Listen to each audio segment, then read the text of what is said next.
Buenas noches. A partir de este momento damos inicio al programa Tiempo de Pymes, el primer programa dedicado exclusivamente a todas las MIPYMES dominicanas.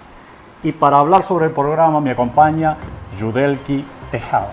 Muy buenas noches, para nosotros es un placer abrir este espacio para el pueblo dominicano. Desde hoy y cada sábado estaremos aquí con ustedes de 7 a 8 de la noche en Tiempo de MIPYMES, donde trataremos temas interesantes y relacionados con las micro, pequeñas y medianas empresas de la República Dominicana.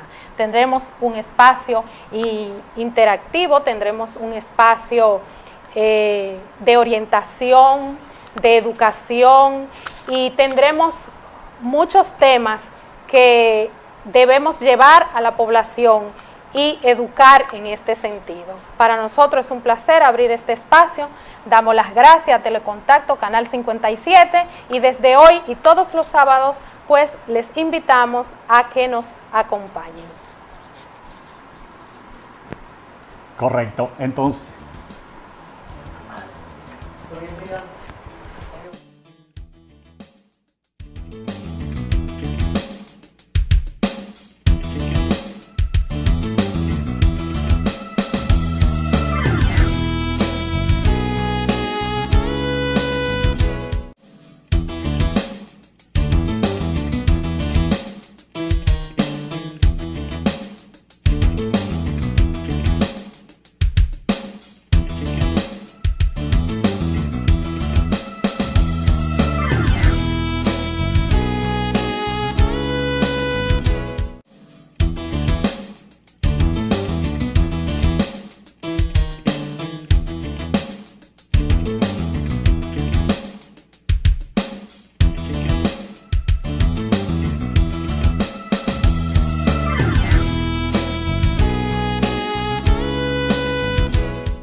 No teníamos mucho para dar.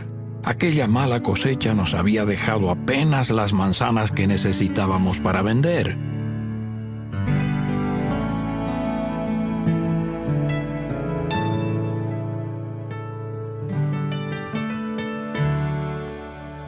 Entonces llegaron unas personas a quienes el precio les parecía muy caro.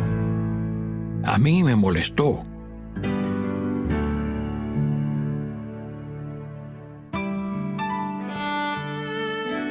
Pero no a mi padre. Él dejó que ellos pusieran el precio.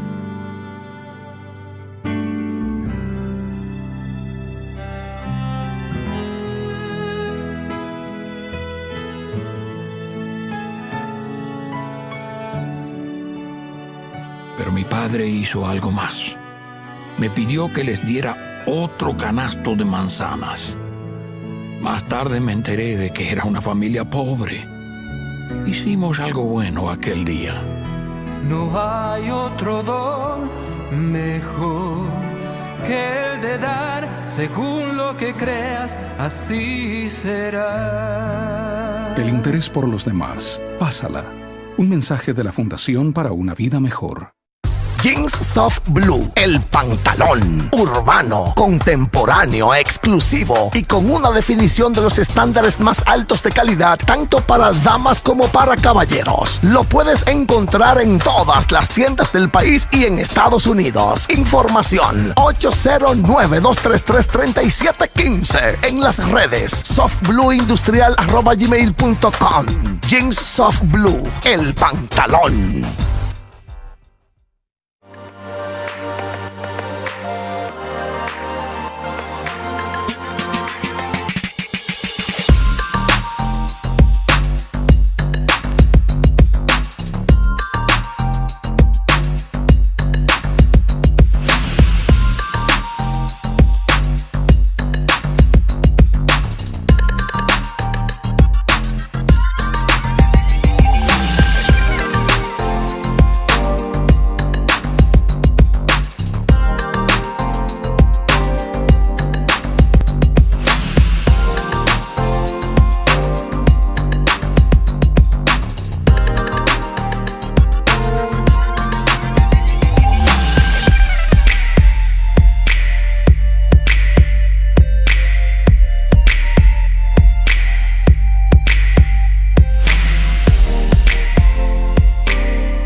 Hoy salimos a las calles a preguntar a los ciudadanos si manejaban el concepto de MIPYMES, y esta fue su respuesta. No tengo idea. Bueno, las MIPYMES son las micro y pequeñas empresas. Esa entidad ha sido creada por el Estado o el gobierno con el fin de canalizar recursos a este sector para impulsar su crecimiento y desarrollo. No. ¿Una qué? Una MIPYME. Por ahora no. No, eso es la MIPYME cuando una empresa es pequeña y va creciendo. Sí, entonces se convierte en macro. Sí, algo más.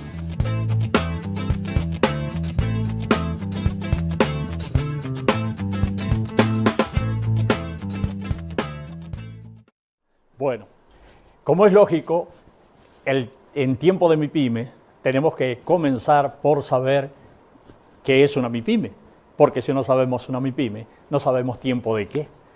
Y ustedes vieron lo que nos dice la calle. Esto no fue elegido, esto no fue de ninguna manera preparado. La gente no sabe lo que es MIPYME.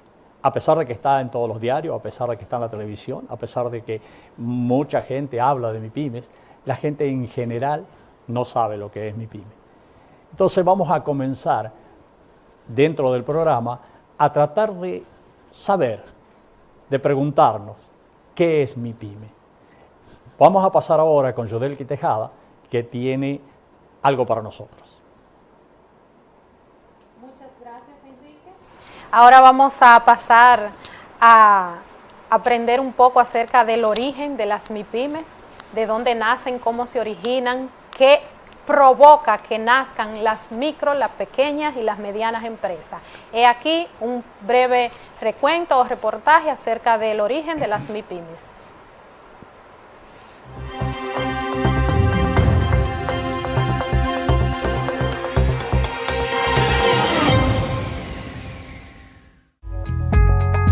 Hoy se escribe una nueva página en la televisión dominicana, titulada Tiempo de MIPYMES, y es tiempo de conocer sus orígenes.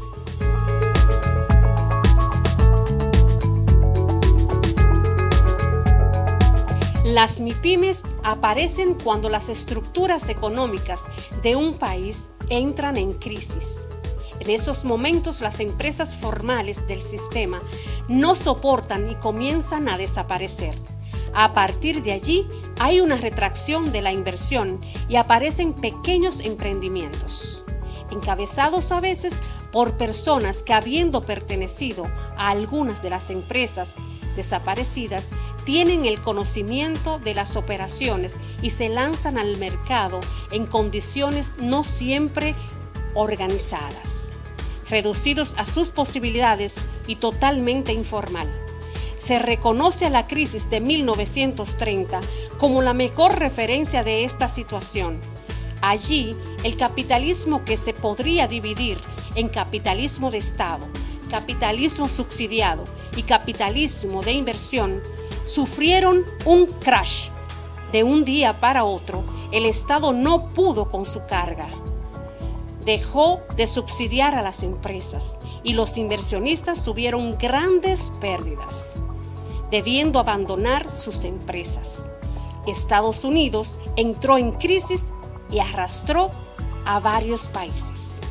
El gobierno estadounidense comenzó a adoptar medidas para paliar la crisis, pero el desempleo superó todas las expectativas. En una reacción de autodefensa comenzaron a aparecer gran cantidad de pequeños emprendimientos, a los que en principio se les denominó empresas de patio, hasta que tuvieron tanto peso que el gobierno se vio en la obligación de legislar este nuevo formato de empresa, el cual se constituyó en fuente de trabajo que llegó a generar el 80% de los nuevos empleos. Lo mismo ocurrió en otros países, destacándose Japón, que le dio una atención especial a estas pequeñas empresas, que se consideran el origen de las actuales empresas que conocemos como MIPYMES.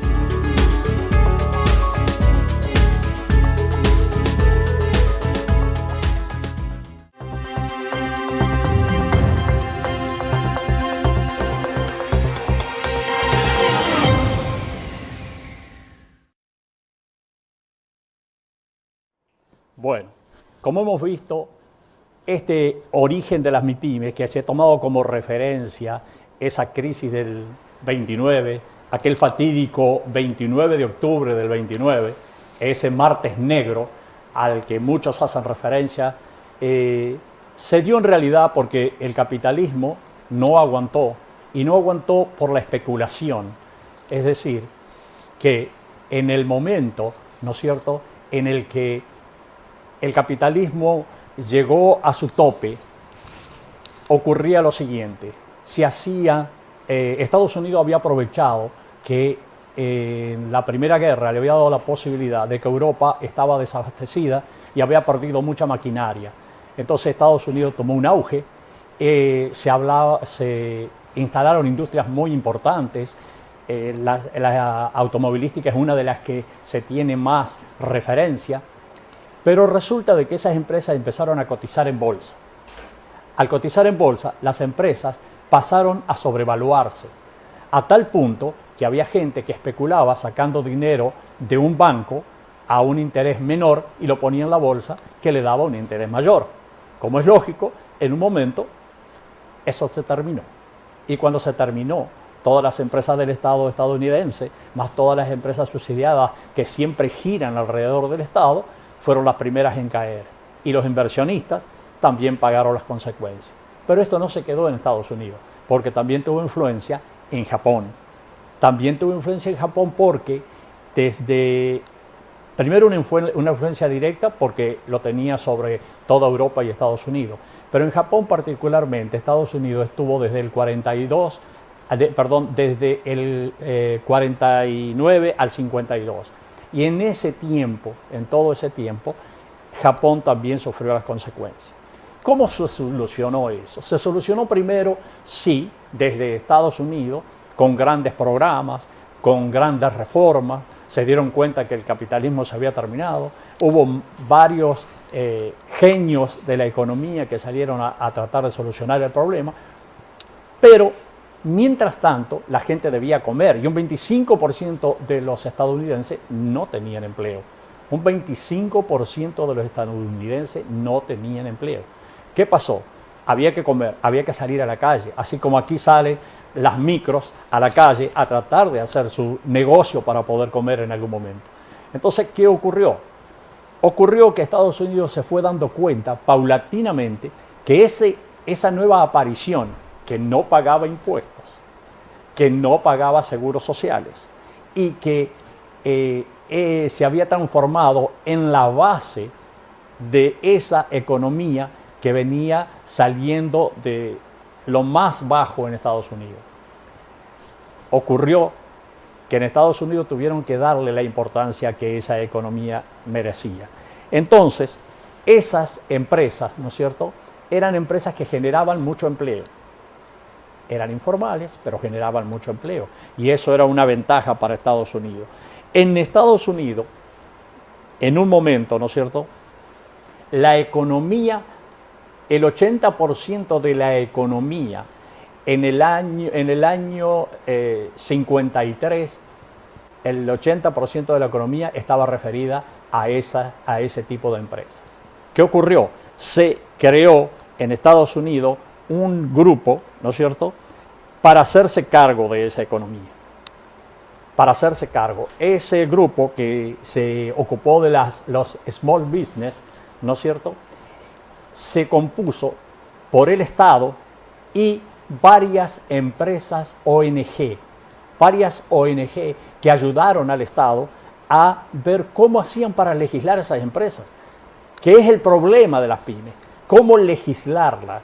¿Cómo traer esas empresas, ¿no es cierto?, a la economía en forma formal?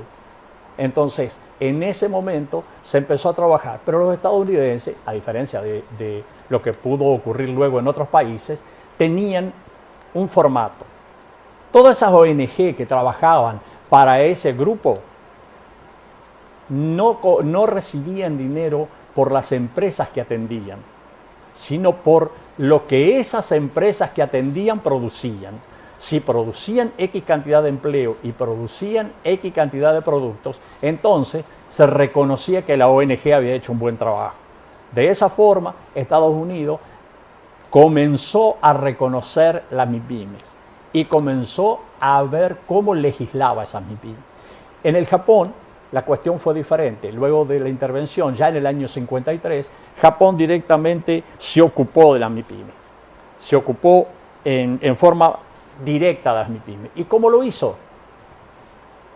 Haciendo que esas pequeñas empresas trabajaran en base a la calidad. Se ocupó de la calidad de esas empresas y se ocupó de darle formación a esas empresas, de hacer que esas empresas pudieran autosustentarse. Todo esto, que se lo presentamos como una historia, ha venido ocurriendo en diferentes países y Dominicana no está exento de eso. En un momento, ¿no es cierto?, cuando las presiones tributarias, cuando la economía interna no está funcionando, aparecen esas empresas por una necesidad. Entonces, una vez que sabemos de dónde viene o cómo se forman esas pequeñas empresas, vamos a ver que por qué se llaman MIPYMES, que era el comienzo de esto. Se llaman MIPYMES porque son micro, pequeñas y medianas empresas. Micro, pequeñas y medianas empresas. Y ya, perfecto, eso es lo que compone el nombre MIPYME, pero eso no nos da la solución del problema, porque lo que debemos reconocer es cuáles son las micro. Si en lugar de salir a la calle y preguntar cuáles son las MIPYMES, saldríamos a preguntar cuáles son las micros, nos encontraríamos con respuestas peores que las que recibimos ahora. Entonces, las micros, pequeñas y medianas empresas se determinaron en los distintos países en base a índices. Esos índices, ¿no es cierto?, fueron inicialmente 4 índices: la cantidad de empleados, la venta anual, el capital de la empresa, ¿no es cierto?, y la cantidad de productos, ¿no es cierto?, que la empresa ponía en el mercado en base a su tipo de empresa. Es decir, una cosa es una industria siderúrgica y otra cosa es una industria textil. Entonces, ese cuarto parámetro que se ha dejado de utilizar y que tiene una gran importancia.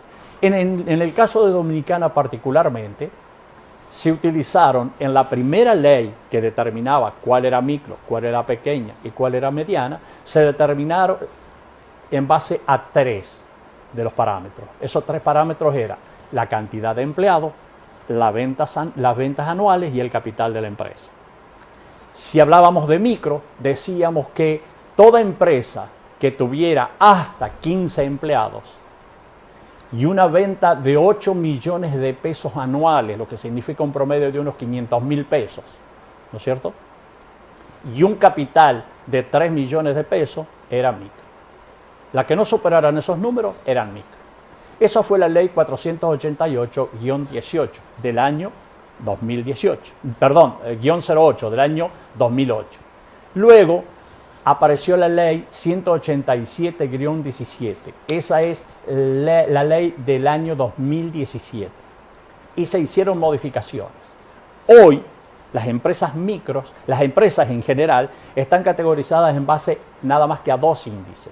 El primer índice es la cantidad de empleados y el segundo índice es la venta. Entonces, en base a la cantidad de empleados y a las ventas, una microempresa es aquella que tiene 10 empleados, hasta 10 empleados, y vende 8 millones de pesos mensuales, o sea, 666.000 pesos, 8 millones de pesos anuales, 666.000 pesos mensuales. Una pequeña es la empresa que vende, que tiene desde 11 a 50 empleados y vende 54 millones de pesos anuales. Y una mediana es una empresa que tiene hasta 200 empleados y vende anualmente 202 millones de pesos. ¿Escucharon? El paquete pymes completo, podríamos decir, ¿no es cierto?, que es, las pymes son aquellas empresas que venden hasta 202 millones de pesos anuales y tienen 150 empleados. Esa es la forma y la categorización de las empresas. Vamos a un corte.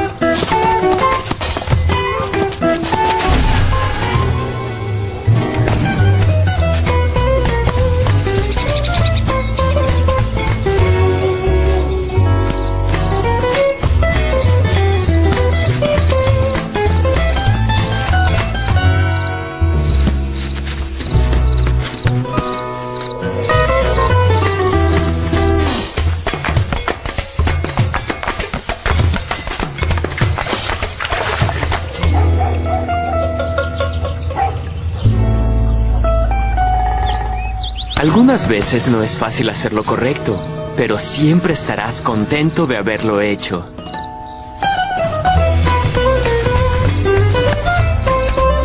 La decisión correcta, pásala. Un mensaje de la Fundación para una Vida Mejor.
Continuando ahora con el programa, vamos a recibir a un amigo que hemos invitado a conversar sobre las pymes, a una opinión de alguien que ha tenido mucha vinculación en mucho tiempo con distintos tipos de empresas, y vamos a preguntarle que él mismo nos diga cómo se llama y de quién se trata. Muy buenas tardes, muchísimas gracias por invitarnos, es un honor para nosotros ser parte del primer programa de esta categoría. Básicamente mi nombre es Fernando Díaz, soy director comercial de la empresa JM Security System, que se encarga de distribuir e importar equipos de seguridad y redes.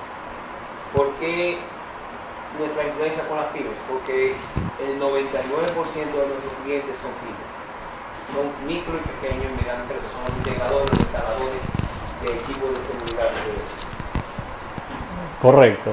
Entonces, Fernando, la primera pregunta para romper el hielo, para comenzar es, porque aparte de lo que nos has contado que estás haciendo en este momento, yo sé de tu carrera, y tu carrera es un poquitito más extensa de lo que contaste. Entonces, quisiera que nos cuentes qué es lo que vos crees que es lo más importante dentro de lo que son las necesidades. ¿Qué deberíamos hacer para que las pymes funcionaran mejor? Las pymes en general, y luego vamos a irnos a las micros en particular, para que funcionen mejor. Okay. La pregunta parece fácil, parece caída de la mata, pero realmente, como hemos estado conversando en los últimos días, la primera opción que se nos viene a la cabeza es capital, es inyección de dinero. La experiencia nos dice que no. Actualmente nosotros estamos viviendo día a día procesos de nacimiento y entierro de empresas pymes, lamentablemente, de pequeña y mediana empresa. Yo diría, sin temor a equivocarme, que lo más importante hoy en día de las pymes es organizarse. Organizarse, y como usted mismo nos lo enseñó hace un tiempo en un seminario que estuvo por allá, no tiene que ser tampoco organizarse a nivel de impuestos, que es lo que las pymes le tienen miedo, terror, sino organizarse internamente. O sea, si yo voy a dar un servicio, si yo voy a vender un producto, yo debo conocer mis costos, no solamente los costos de la mercancía, sino los costos de operación, los costos que yo tengo de llevar la mercancía o el servicio al cliente. Este costo normalmente tiene un factor escondido que son, por ejemplo, en el caso de los servicios, las averías. En el caso de los productos, tienen los inventarios guardados, los almacenes, los costos fijos. Si hay algo que es peor que perder dinero en un negocio, es perder dinero en un negocio sin darse cuenta. Porque cuando usted viene a darse cuenta, ya el negocio está cerrado. Exacto. Sí, en realidad una de las preocupaciones más grandes que nosotros tenemos es el nacimiento y la muerte de empresas. Estados Unidos ha logrado que una empresa llegue en un 70% a los 5 años. Nosotros estamos muy lejos de eso. Yo siempre les doy un ejercicio, les hago un ejercicio, les digo, pasen por una determinada calle en Santiago, recórranla y cuéntenme cuántas empresas hay, cuántos negocios hay.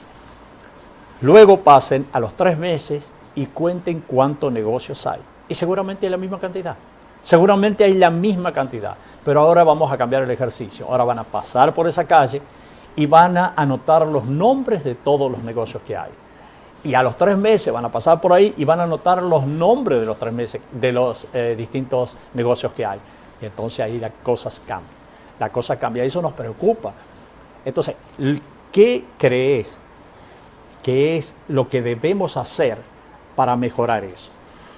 Nosotros en nuestra empresa hemos tomado la iniciativa de la educación. Nosotros hemos estado dando cursos, dando entrenamientos. Nosotros podemos tomar un muchacho de la universidad con conocimiento básico de electricidad o informática y hacerle un técnico en seguridad en 3 o 4 meses, de manera gratuita. ¿Por qué hacemos eso? Bueno, nos hace sentir bien, pero en el fondo hacemos eso porque esos son clientes. Son clientes que estamos haciendo de la nada, estamos creando clientes.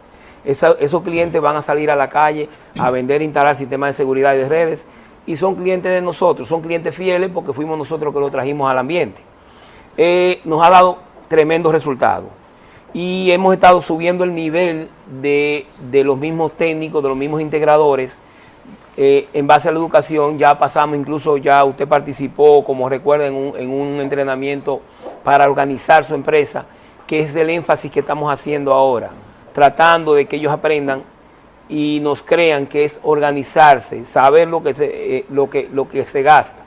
El otro día en un curso que estábamos dando, estábamos estableciendo costos de servicios que ellos dan y lo ayudamos en eso. Y yo hice una pregunta y todo el mundo se quedó callado. Yo le pregunté, ¿cuánto cuesta una hora de celular? Todo el mundo se quedó, no, depende de los minutos. No.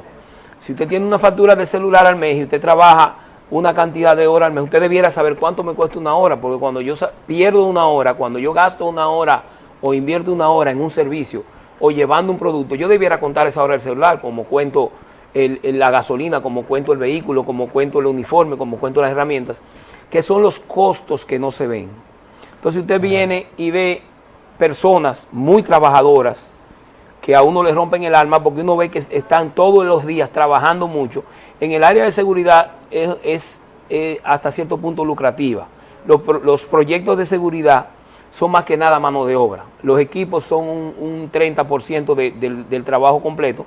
Por lo tanto, quien lo hace gana buen dinero. Pero usted ve gente que trabajan tanto, que todos los días van y compran materiales, que todos los días van y compran equipos, pero usted no le ve el progreso, usted no le ve el aprovecho de esos beneficios, de su trabajo. Y empezamos a analizar por ahí y ahí fue que llegamos al punto. O sea, muchos de ellos están perdiendo dinero y no saben por dónde. Exacto. Y si yo no sé por dónde está pichado a la lata, no le voy a tapar el hoyo, como decían en el campo. Sí, es verdad. Justamente yo quería que lo dijeran, ¿no es cierto? Sí, yo he participado en un determinado momento en la empresa. Y hay algo que quiero destacar de la empresa donde está en este momento Fernando, ¿no es cierto? Y es que ellos se ocupan de la capacitación en lo que hace al conocimiento del trabajo que tienen que hacer. Es decir, ellos dan cursos donde les enseñan cómo utilizar herramientas, les enseñan cómo utilizar equipos, incluso traen gente desde el extranjero para dar ese tipo de cursos. Gente de fabricantes, han venido fabricantes de China, de Japón, sí, a dar ese tipo de cursos. Entonces eso es muy importante cuando una empresa se pone a ese nivel. Y justamente nosotros hemos trabajado juntos en la otra parte, en la parte en la que estamos en este momento ocupándonos. Porque hay mucha gente que sabe hacer muy bien algo, trabajo y porque sabe hacer muy bien algo, cree que puede tener una empresa. Y quizás sí la puede tener, pero siempre y cuando se capacite en el manejo de la empresa. Porque fíjense cuando nos conocimos en ese trabajo con Fernando, lo que él me decía, yo necesito que hables con un muchacho, que me prepares a los muchachos, porque los muchachos ganan mucho dinero.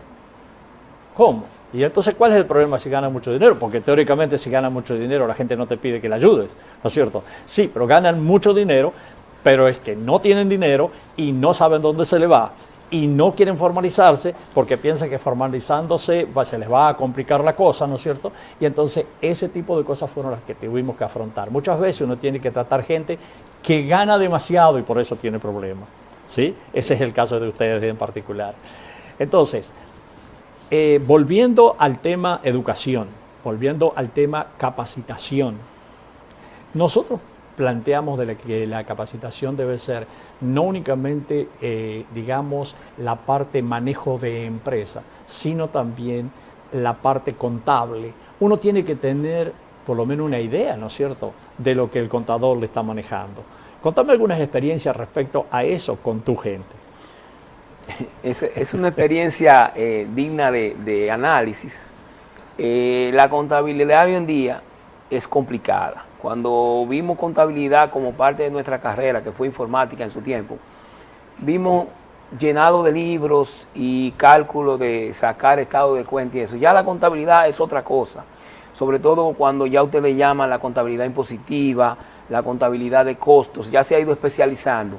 Sí es un factor muy fuerte para las pymes, porque las pymes no tienen el capital, a veces no tienen la estructura para pagar todos esos empleados que le lleven los números, porque van a trabajar para pagarlo. Entonces ahí venimos con el asunto de que al organizarse y encuentren la necesidad del trabajo, aparecen empresas que son empresas igualadas, empresas que supervisoras, asesoras, que pueden hacerle trabajo por poco dinero, pero le hacen un trabajo organizado. Ellos saben que cuando a usted le sobre 10 pesos, fue que le quedaron 10 pesos, fue que usted se ganó 10 pesos. No que me quedaron en los bolsillos, yo lo gasto y después encuentro mañana que eso era un dinero que yo debí dejar para una garantía que yo ofrecí y se cumple la garantía, entonces ya yo no tengo con qué cumplirla. Quedo mal y en el área, sobre todo en el área de servicios, quedar mal es la muerte. Después que usted se desprestigia quedando mal, quedar mal y pagar mal, son las dos áreas que destruyen la misma empresa. Y ya en la parte positiva, cuando los muchachos dicen, nosotros no podemos pagar impuestos, porque si pago impuestos, pierdo. Y uno les dice, pero escúchame, es que estás pagando impuestos, porque cada vez que compras algo, estás pagando impuestos. El ITEVI para ellos es una cosa tremenda, es lo más importante, es una cosa a la que le tienen un tremendo miedo. Y yo le digo, el dinero del ITEVI lo pagás todos los días. Y el que cobras, lo cobras todos los días. Pues estás reteniendo un valor que no es tuyo, que está fuera de tu costo, digamos, ¿no es cierto? Perdón, de tu precio, y lo estás reteniendo. Entonces es lógico que lo tengas que devolver. Pero ese miedo tremendo, ¿cómo lo rompemos? ¿Y quiénes tendrían que participar para que eso pase? Porque hablamos de educación, hablamos de capacitar a la gente. Ustedes lo están haciendo, nosotros lo estamos haciendo, pero ¿quién crees que debería ser el que debería estar preocupado por esa capacitación?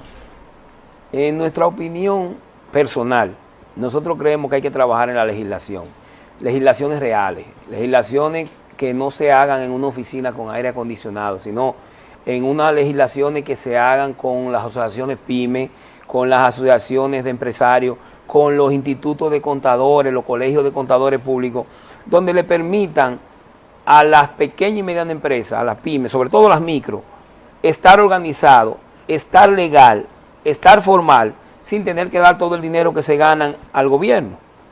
Sí. Que dígase o no se diga, me devuelve o no me devuelve en beneficio a mí, pero esa es la ley. Entonces, las leyes actualmente, como la vemos nosotros, están muy complicadas. O sea, un MIPYME, para darme un ITEVI, es un sacrificio. Y como estuvimos hablando la otra tarde, si nos vamos a la ley, yo tendría que andar con un maletín de papeles para cuando yo compre algo en la calle, dar un recibo, dar una certificación. Hay una serie de factores que debiera simplificarse, debiera formalizarse, pero de una manera fácil, sencilla, para que empecemos a pagar. No a pagar impuestos, sino a retornar. Si usted está pagando impuestos, como por ejemplo los clientes nuestros hacen todos los días porque le cobramos su ITEVI, si ellos no reportan ese impuesto, lo están perdiendo. Exacto.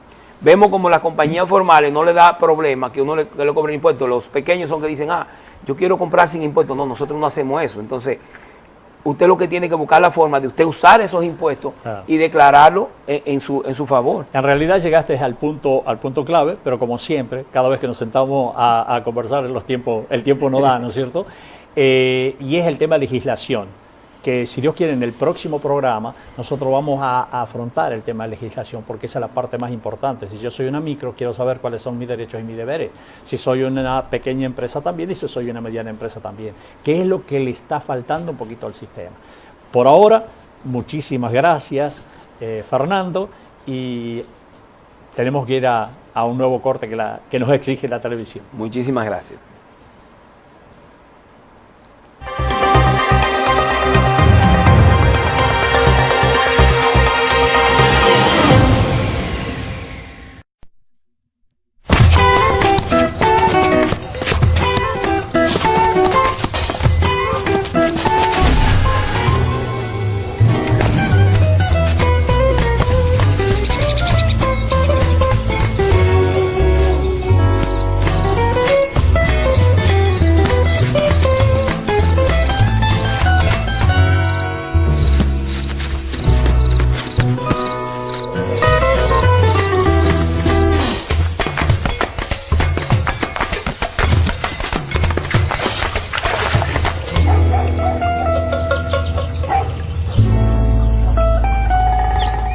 Algunas veces no es fácil hacer lo correcto, pero siempre estarás contento de haberlo hecho.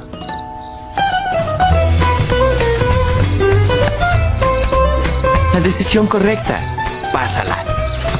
Un mensaje de la Fundación para una Vida Mejor.